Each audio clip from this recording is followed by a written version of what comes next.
saya mau berpesan, hati-hati. Ada seruan tanggal 22 September. Semuanya siapkan diri, siaga 1. Kalau terjadi B22S besok ini saudara mengacau Jakarta, habisi mereka. Siap tidak? Takbir, takbir, takbir. Sallu ala Nabi.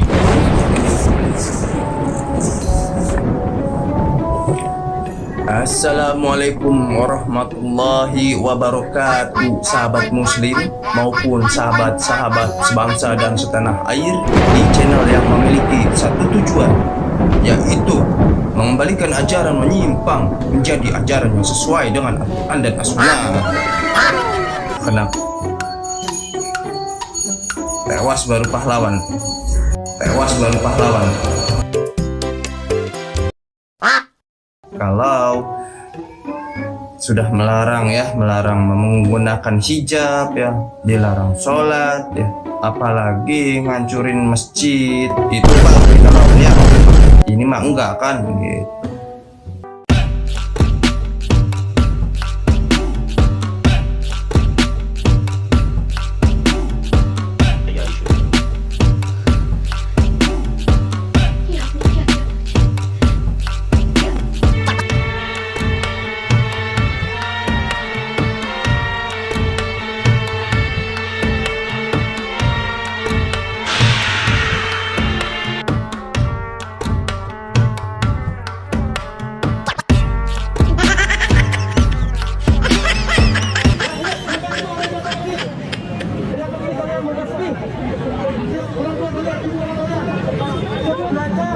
Isak tangis ini terjadi di sela pemulangan 27 remaja yang ditangkap polisi ke orang tua mereka. Remaja-remaja ini ditangkap Selasa kemarin ketika hendak ikut berunjuk rasa menolak.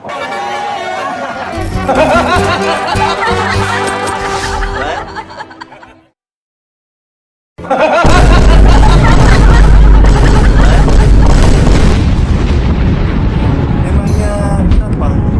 Katanya, apakah bertentangan dengan syariat Islam? Katanya ya.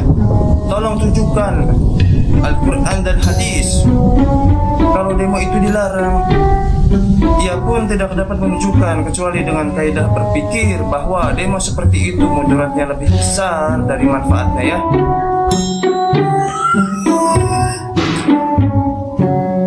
Jika itu dasar pemikiran Anda, kenapa ya kumpul-kumpul dalam sepak bola yang juga sering mendatangkan mudarat lebih besar tidak Anda larang-larang katanya? Waduh, saya tidak yakin ia melarangnya karena saya tahu ia memang suka nonton sepak bola walaupun menyadari bahwa mudaratnya sangat besar. Apakah terabaikannya sholat sampai terjadinya bentrok antar fanatik klub? Itu yang ya. Qala Rasulullah, hadis Anas bin Malik radhiyallahu anhu ya. Rasulullah pernah berkata ya, dengarkanlah dengan taatilah walaupun dipercayakan kepada kalian kepemimpinan seorang hamba suku Hatsi yang pada kepalanya seperti buah kismis katanya.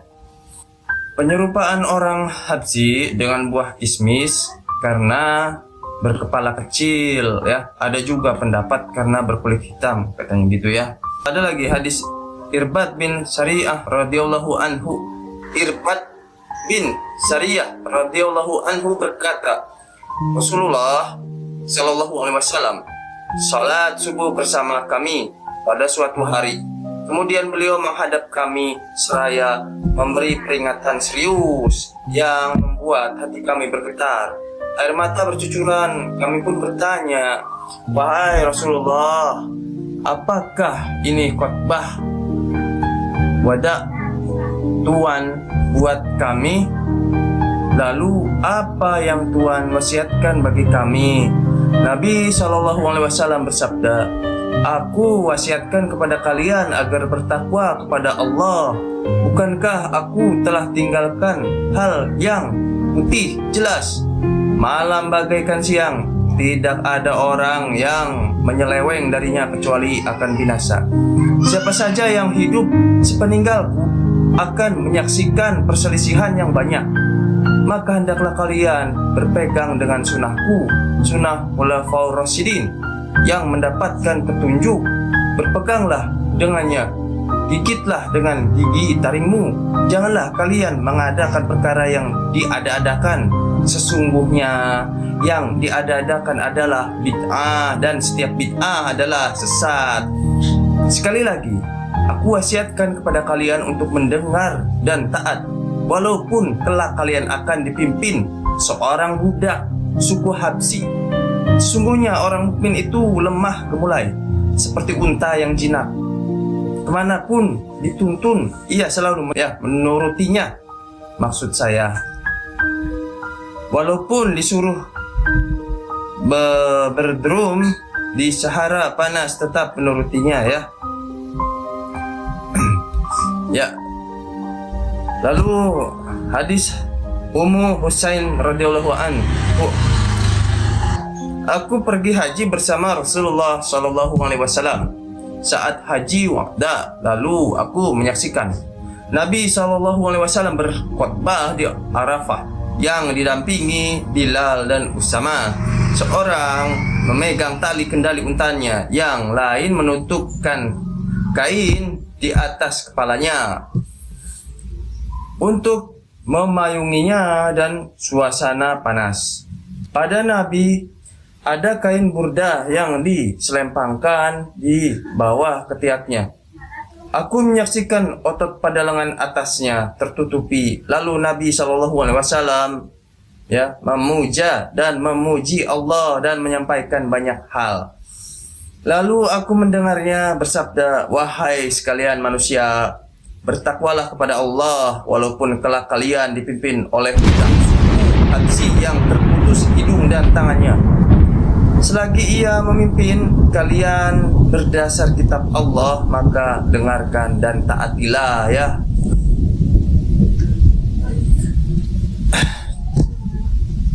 Jadi pengertian hadis ya, walaupun kelak kalian dipimpin oleh budak suku Habsi, tidak mungkin dipahami secara denotatif ya, karena seorang budak tidak mungkin diangkat sebagai ulil amri.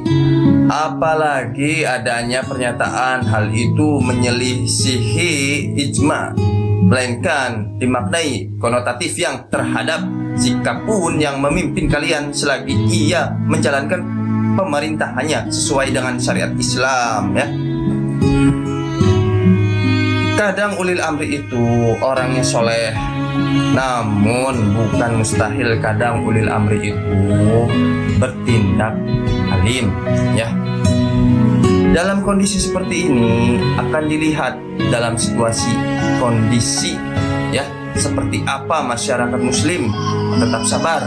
Bahkan walaupun punggungnya dicambuk, hartanya dirampas, juga tetap sabar. Maksudnya sikap sabar itu sama sekali tidak kontradiksi dengan mengadakan aksi demonstrasi sebagai apresiasi ya, amar ma'ruf nahi munkar ya, terhadap pemimpin yang dinilai alim.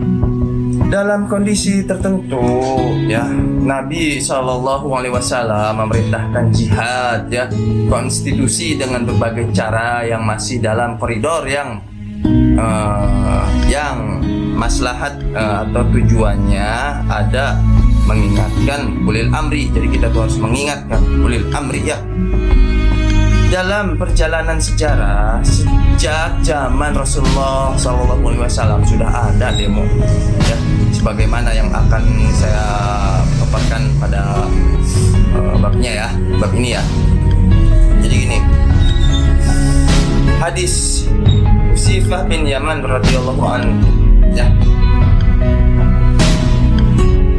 Sifah bin Yaman radhiyallahu anhu berkata, Umar banyak bertanya Nabi tentang kebaikan, sementara aku bertanya tentang keburukan, karena aku takut ya menjumpainya. Aku bertanya, wahai Rasulullah, saat kami di masa jahiliyah, kami dalam kondisi buruk, lalu Allah mendatangkan kebaikan. Apakah setelah itu akan terjadi keburukan lagi? Nah, lalu Nabi SAW bersabda, ya, yakni fitnah dan berbagai keburukan. Aku bertanya, lalu bagaimana membentenginya? Ya, baru Nabi bersabda, menjaga pedang. Gitu ya. Aku bertanya setelah itu, apa lagi? Nabi bersabda lagi, wahai Huzaifah, pelajarilah kitab Allah, ikutilah petunjuknya. Aku berkata, wahai Rasulullah, apakah setelah keburukannya itu akan ada kebaikan lagi? Katanya, nanya lagi.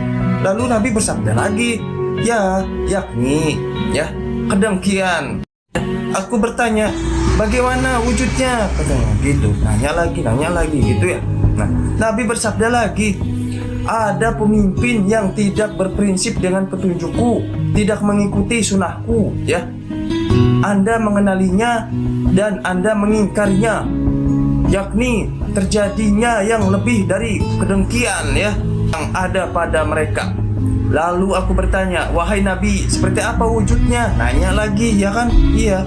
Nabi bersabda, hatinya sudah rusak, ya, tidak bisa disucikan. Aku bertanya, wahai Nabi, nanya lagi, apakah setelah kebaikan itu akan datang keburukan, ya? Nabi bersabda lagi, ya, yakni fitnah orang buta, ya, kebenaran yang punya kepekaan padanya, yaitu penyeru menuju pintu neraka, ya, agar diikutinya, lalu mereka terperangkap padanya. Aku berkata, wahai Nabi, ceritakan ihwal mereka pada kami, katanya gitu ya. Nanya lagi, ya kan? Ya. Lalu Nabi bersabda lagi, mereka dari kelompok kita berbicara seperti kita, namun hatinya hati syaitan, berbadan manusia.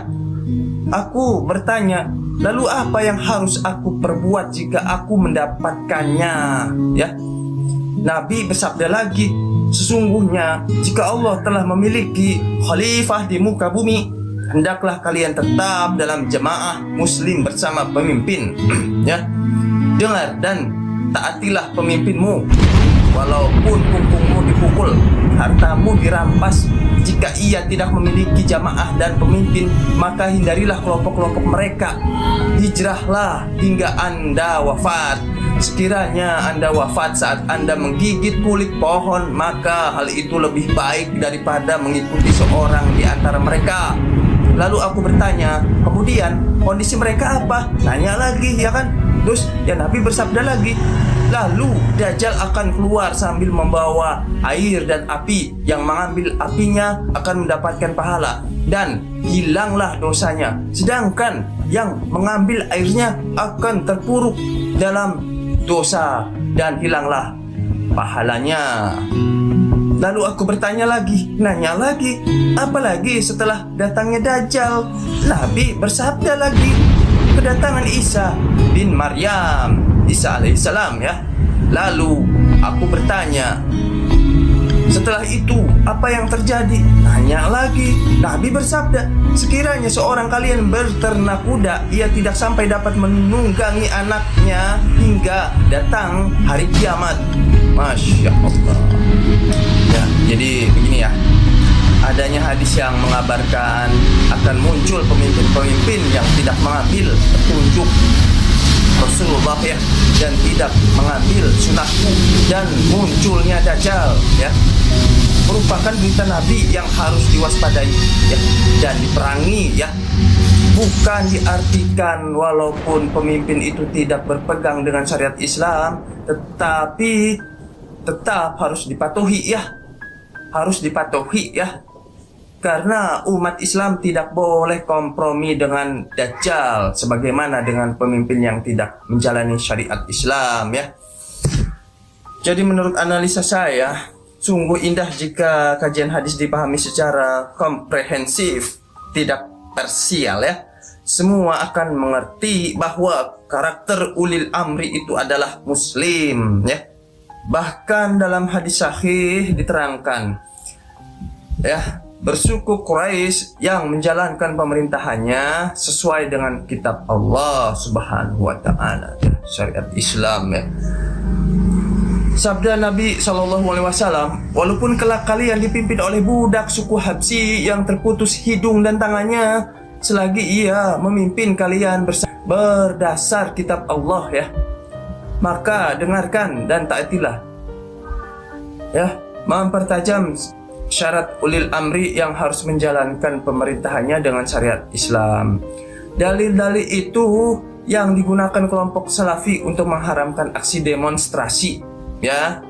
Kalangan Salafi yang mengharamkan aksi demonstrasi juga berdalil dengan sikap Nabi Musa ketika mendakwahi Fir'aun dengan perkataan yang lemah lembut, ya. Surat Thaha ayat 44, ya. Tidak dengan cara aksi demonstrasi. Argumentasi ini dibantah bahwa menggunakan dalil umum tanpa melihat konteks, ya, akan menjadikan gagal paham terhadap ayat itu sendiri, apalagi tanpa melihat nas yang menceritakan cara dakwah para nabi dan rasul yang lainnya, ya. Sebagai contoh, Nabi Ibrahim yang menghancurkan patung, ya, Tuhan sesembahan umatnya, adalah cermin melegalkan kekerasan. Metode dakwah para nabi berbeda-beda sesuai dengan keadaan pada saat itu. Sebenarnya Allah memerintahkan Nabi Musa untuk mendakwahi Fir'aun dengan perkataan yang lemah lembut. Tersirat, ya, pelajaran penting bahwa Nabi Musa adalah nabi yang pernah tinggal dan diasuh oleh Fir'aun, ya. Sebagai seseorang yang pernah diasuh oleh Fir'aun, ya, sepantasnya Nabi Musa bertutur dengan baik. Walaupun Fir'aun ini sendiri adalah orang yang ingkar dan mengaku dirinya sebagai Tuhan, ya. Fir'aun juga, ya, sebelum wafat, ya, sebelum tenggelam, ya, dia itu, ya, sempatlah gitu bersahadat gitu, ya, namun tidak diterima, ya. Kemudian menurut Salafi, menyelesaikan kemungkaran dengan kemungkaran hukumnya haram. Pola pikir seperti ini perlu diwaspadai. Atas dasar apa berkesimpulan bahwa aksi demonstrasi merupakan sebuah kemungkaran? Apakah ada dalil yang sahih itu, yang jelas, yang membenarkan pernyataan seperti itu, ya? Atau hanya persepsinya sendiri agar masyarakat mengikuti doktrinnya? Ketika Nabi Muhammad SAW dihujat, apakah Anda diam saja? Hah? Landasan, ya, landasan mana? Landasan mana gitu, ya? Oke, sekian itu aja, ya. Sebenarnya masih banyak yang harus saya ceritakan, ya.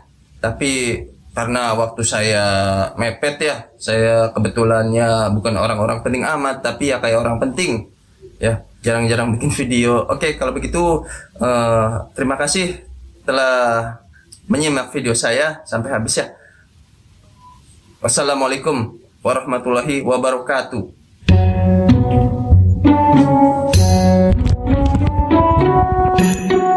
Astagfirullahaladzim.